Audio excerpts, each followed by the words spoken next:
आज मैं आप लोगों को पर्यावरण और पारिस्थितिकी मतलब पारितंत्र में संबंध और अंतर को समझाने जा रहा हूँ।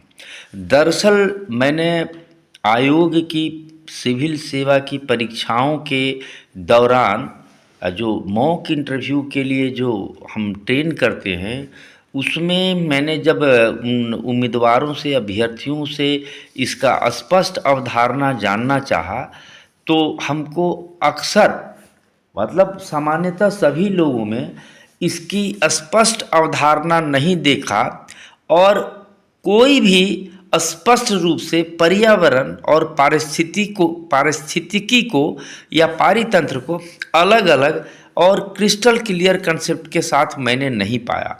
तो मैं यहाँ आपको बताने जा रहा हूँ पर्यावरण मतलब इन्वायरमेंट और पारिस्थितिकी तंत्र पारितंत्र क्या होता है। तो पहले आप जान लें पर्यावरण, मैं इस तरह से बताऊंगा आपको ताकि आपको स्पष्ट धारणा एक बार बन जाए, फिर कभी नहीं निकले।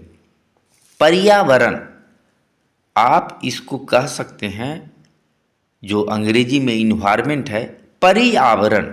पर्यावरण पर्यावरण, परि मतलब आपके चारों ओर और आवरण मतलब आवृत करने वाला। तो जो आवरण आपको चारों ओर से आवृत कर लेता है वो आपका पर्यावरण है। इस तरह से पर्यावरण नगरीय हो सकता है, जलवायु का हो सकता है, तरह तरह का पर्यावरण जो आप समझ गए। पारिस्थितिकी तंत्र, पारिस्थितिकी तंत्र को भी अंग्रेजी में इकोसिस्टम कहते हैं। पारितंत्र परितंत्र जो भी है शब्द, उसको भी इकोसिस्टम कहते हैं। लेकिन इसी से मिलता हुआ एक शब्द है इकोलॉजी, इसको पारिस्थितिकी विज्ञान कहते हैं। अब यहाँ पर देख लें, इकोलॉजी को पहले समझ लें। जिसमें भी लोगी लगा शब्द लगा रहता है, साइकोलॉजी, सोशियोलॉजी, इकोलॉजी मतलब उस विषय का अध्ययन करने वाला शास्त्र, मतलब अध्ययन करने को लॉजी कहते हैं। तो इसीलिए इकोलॉजी मतलब इको सिस्टम का अध्ययन करने वाला, इकोसिस्टम का जो संबंधित शास्त्र है, जो विज्ञान है, उसको इकोलॉजी कहते हैं। तो अब सिस्टम को आप समझें। देखिए, पारितंत्र में भी तंत्र है और पारिस्थितिकी तंत्र में भी तंत्र है।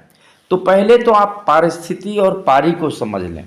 पारी मतलब जो परिवृत्त जो है, जो आवृत कर रहा है, उसका तंत्र। और पारिस्थितिकी तंत्र, इसमें तीन शब्द मिला हुआ है। पारी तो पारी वही हो गया, स्थितिकी मतलब जो स्थिति बनी हुई है। देखिए, इसमें स्थिति शब्द है, स्थिति की तंत्र। तो आपके आसपास जो आवृत करने वाला जो स्थिति जो बनी हुई है, उसका तंत्र। यहाँ ध्यान देने का जो बात है, देखिए अब क्या ध्यान देना है कि पर्यावरण, पर्यावरण में पर्यावरण, इसमें तंत्र नहीं लिखा हुआ है। यही अब आपका अवधारणा होगा जो आपको स्पष्ट कर देगा।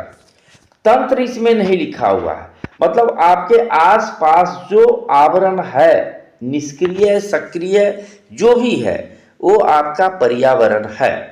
यानी इसमें अब देखिए, तंत्र जो होता है, सिस्टम जो होता है, तो कोई भी सिस्टम जो है उसमें एनर्जी का फ्लो होता है।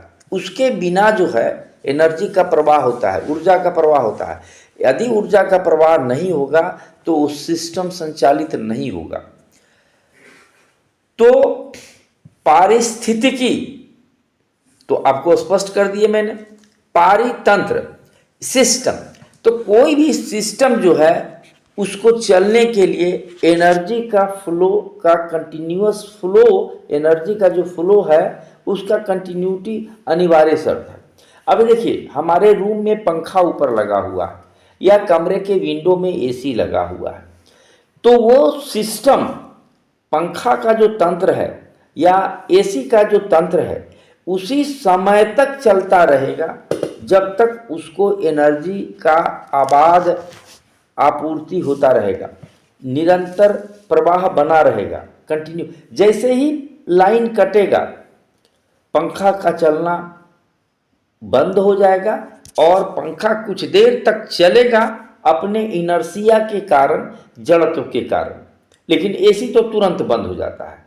तो आप यहाँ पर ध्यान, आपका कार चलेगा, लेकिन जब ऊर्जा, मतलब कार है तो आपका पेट्रोल गाड़ी है तो पेट्रोल, डीजल गाड़ी है डीजल गाड़ी, सीएनजी है तो सीएनजी, उसका जब फ्लो बंद होगा तो गाड़ी बंद हो जाएगा। तो इसी तरह से कोई सिस्टम कब तक चालू रहेगा, जब तक उसका एनर्जी का फ्लो है। इस बात को आप समझ लें तो आप ध्यान देंगे कि ये जो है शब्द जो है पारिस्थितिकी में भी तंत्र लगा हुआ है, पारी में भी तंत्र लगा हुआ है। मतलब वैसा इन्वायरमेंट, वैसा पर्यावरण जिसमें एनर्जी का फ्लो हो, और एनर्जी के फ्लो होने से ही उसके सारे कंपोनेंट जुड़े होते हैं। बायोटिक, एबायोटिक, जो भी उसका कंपोनेंट है, सारे एनर्जी के फ्लो से, एनर्जी के चेन से जुड़े होते हैं। उसी को इकोसिस्टम कहते हैं। अब आपका कंसेप्ट क्लियर हो गया होगा। अब इसमें ध्यान दीजिए, यहाँ पर किसी भी तंत्र के संचालन के लिए या किसी भी तंत्र के उपस्थिति के लिए, प्रकृति में हो या नेचुरल या अननेचुरल, मैनमेड हो, ऊर्जा का प्रवाह होना ही चाहिए। तो ये आप पर्यावरण और पारिस्थितिक तंत्र का आप डिफरेंस को समझ रहे हैं। ये मैंने बहुत सर्च किया है, लेकिन इस कंसेप्ट को इस तरह से किसी ने नहीं समझाया है। तो अब आपको एक और रिकमेंड मैं करना चाहूँगा कि इन्वायरमेंट और इकोसिस्टम के मूल, फंडामेंटल और मौलिक, ओरिजिनल कंपोनेंट को, जो उसका जो फैक्टर है, यदि आसानी से, स्पष्टता से, पूरे क्लैरिटी के साथ, सहजता से, आप सरलता से समझना चाहते हैं तो आपको ईपी ओडम की किताब, नाम मैंने पूरा दे दिया है, ईपी ओडम की किताब फंडामेंटल ऑफ इकोलॉजी अवश्य देखें। मुझे याद है कि मैंने इस किताब को देखा था, इत्तेफाक से किताब अभी मेरे पास नहीं है, जो 30 वर्ष पहले मेरे पास में थी। तो आप इसको जब देखेंगे तो आपको एक बार देखना चाहिए। अब उदाहरण देख लीजिए, इन्वायरमेंट और इकोसिस्टम, तालाब या वन। तो तालाब को ले लें, एक छोटा सा जो पॉन्ड है, बेस्ट उदाहरण है इन्वायरमेंट और इकोसिस्टम को समझने का। तो कोई मछली है तो उसका इन्वायरमेंट में क्या है कि वो जल है, और जल है तो उसमें बहुत सा उसका खाद्य सामग्री है, वो जो है अलगी है, उसका कुछ और फूड मटेरियल होगा, कुछ वो जो मर गया उसका डिसइंटीग्रेशन होगा, कुछ और तरह के उसमें जीव होंगे, मछली होंगे, मेढक होंगे और घोंघा, कुछ भी हो सकता है। तो वो उसका इन्वायरमेंट है। लेकिन उस तालाब इकोसिस्टम उस समय बनेगा जब सूरज का भी उसमें हिस्सा हो जाएगा। तो सूरज का जो, सूर्य से निकलने वाले रे जो है, उसका जो एनर्जी का फ्लो जब उसमें जाता है तो उसके एबायोटिक जो मिनरल है और जो उसका बायोटिक, सबको एक दूसरे में गूंथता हुआ वो एनर्जी फिर निकल जाता है और सिस्टम चलता रहता है। तो आप तालाब का उदाहरण आप दे सकते हैं। ईपी ओडम की किताब में भी बड़ा सिंपल में जो है पॉन्ड का उदाहरण दिया हुआ है, कंसेप्ट आपका क्लियर हो जाएगा। या आप किसी और भी किताब में यदि पढ़ेंगे तो कंसेप्ट आपका क्लियर हो जाएगा। इसी तरह से एक छोटा सा जो वन है, तो उसमें भी जो, अब मान लीजिए कि कोई उसमें चूहा है या उसमें बाघ है, तो उसके आसपास में जो है उसका इन्वायरमेंट है, लेकिन फ्लो ऑफ एनर्जी, ऊर्जा के प्रवाह से जब ये गुथा हुआ होता है, जिसको आप फूड चेन कह सकते हैं, फूड चेन में भी जो है एक लेवल से दूसरे लेवल में जो एनर्जी का ट्रांसफ़र होता है वो 10% ही होता है, बाकी जो है उस सिस्टम से बाहर निकल जाता है।